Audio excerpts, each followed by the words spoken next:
The moment I saw the video, I swear, my heart just stopped. You ever had your whole future collapse in a single second? That's exactly what it felt like. 1 second I was scrolling through my phone, half asleep on the couch, thinking about how in just 2 weeks I'd be standing at the altar looking at the woman I thought I'd spend the rest of my life with.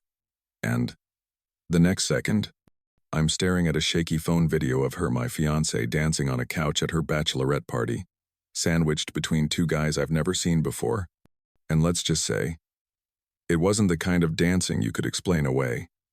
Truth is, I almost threw my phone across the room. But I couldn't look away. The girl I'd been with for 3 years, the girl who cried when I proposed because she said she'd waited her whole life for this, was grinding on one stranger while the other had his hands exactly where they shouldn't be. And the worst part?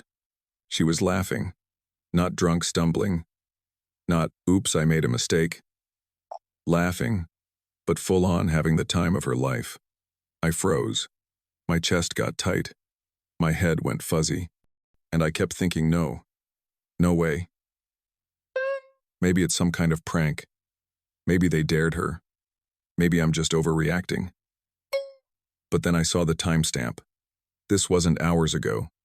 This was 15 minutes ago. She was still there, still with them. And that's when my phone buzzed again. Another video from the same number. I didn't recognize it at first, but it was my buddy Mark. He was in Vegas for a work conference and had accidentally ended up at the same club. His message was short. Bro, I don't know how to say this, but you need to see for yourself. And he sent one more clip. That clip, I can't unsee.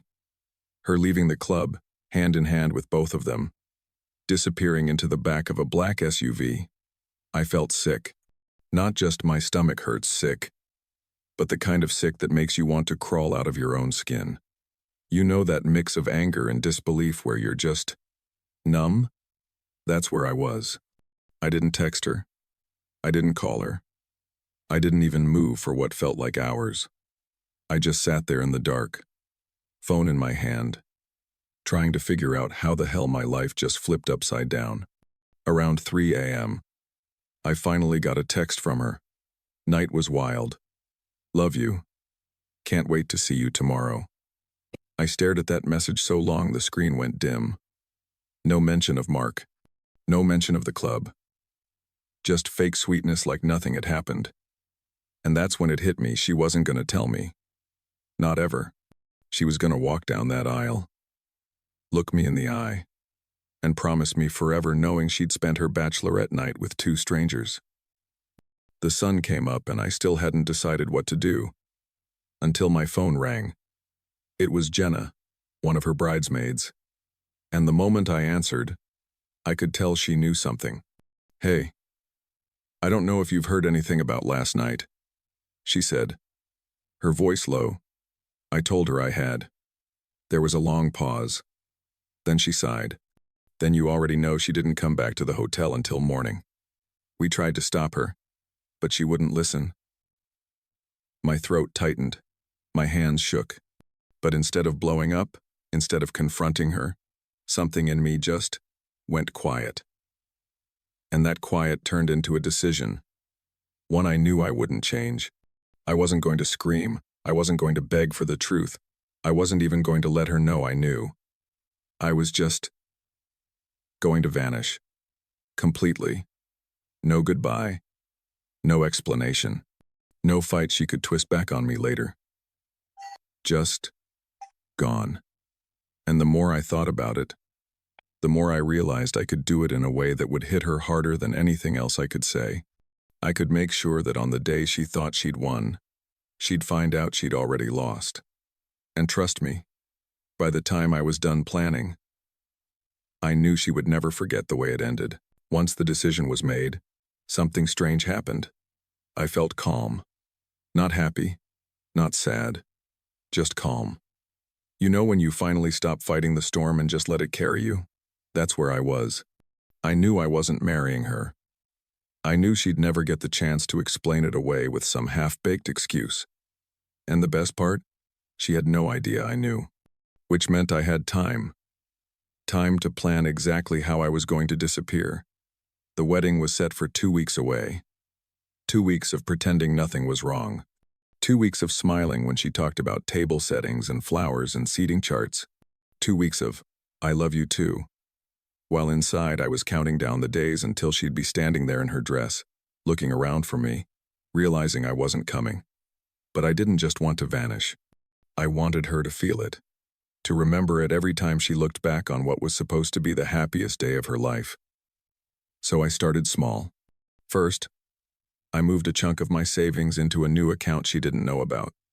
Then I quietly canceled the joint hotel reservation we'd made for the honeymoon. Got all my money back, too.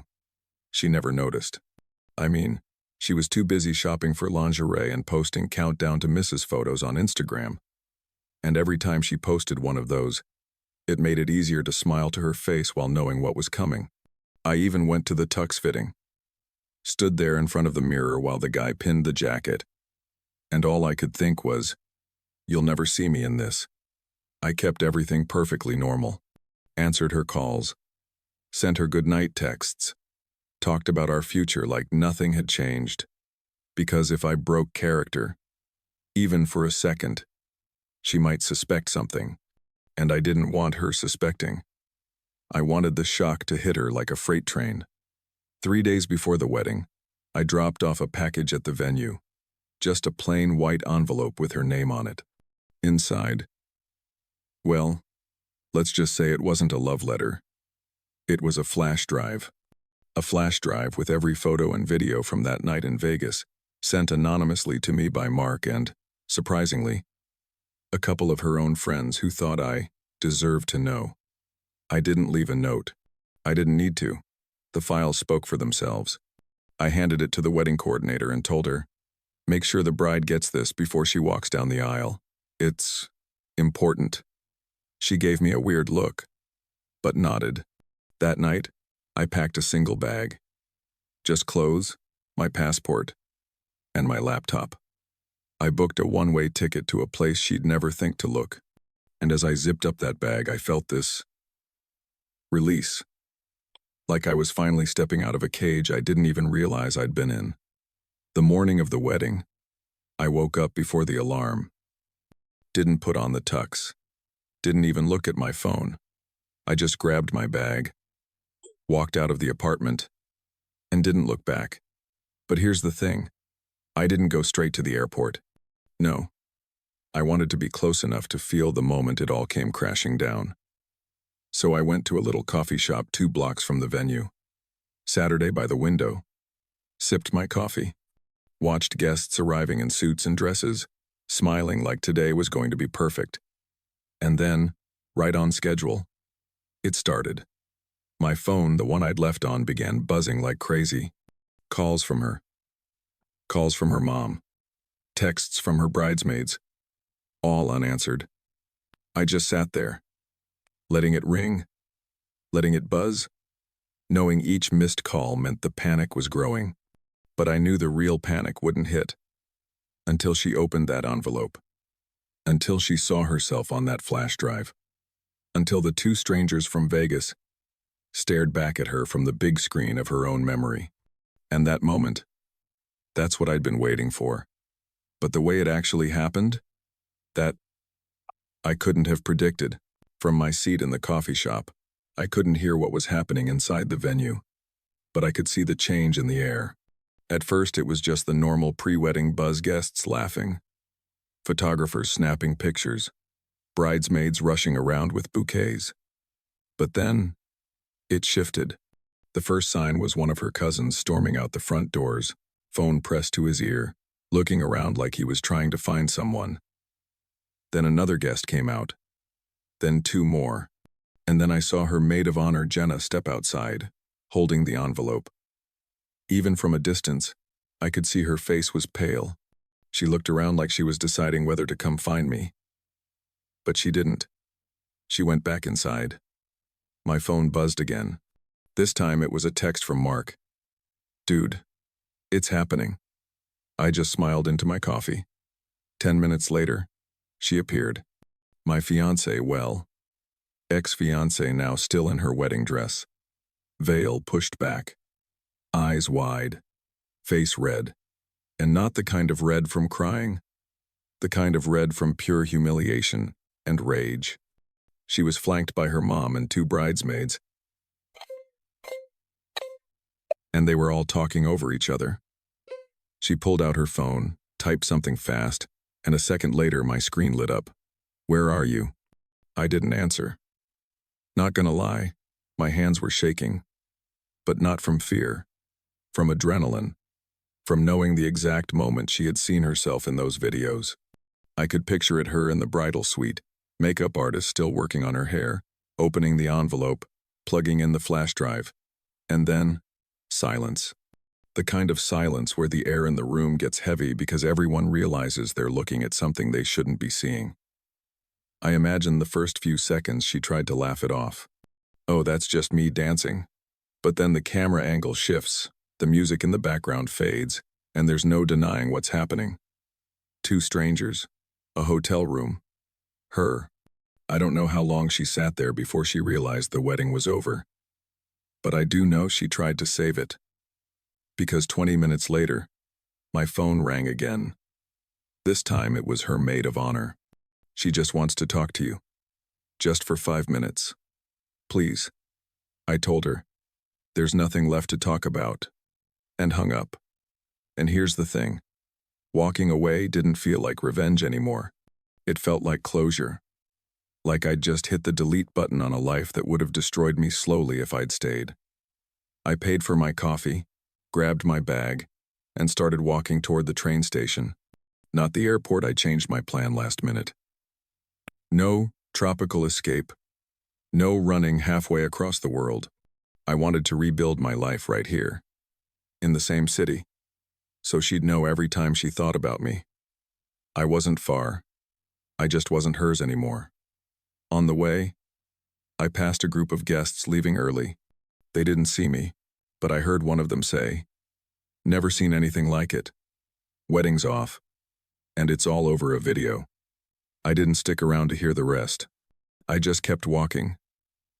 The sounds of the city swallowing their voices. By that night, my phone had stopped buzzing. No more calls. No more texts. I guess she finally got the message. But a week later, there was one more twist.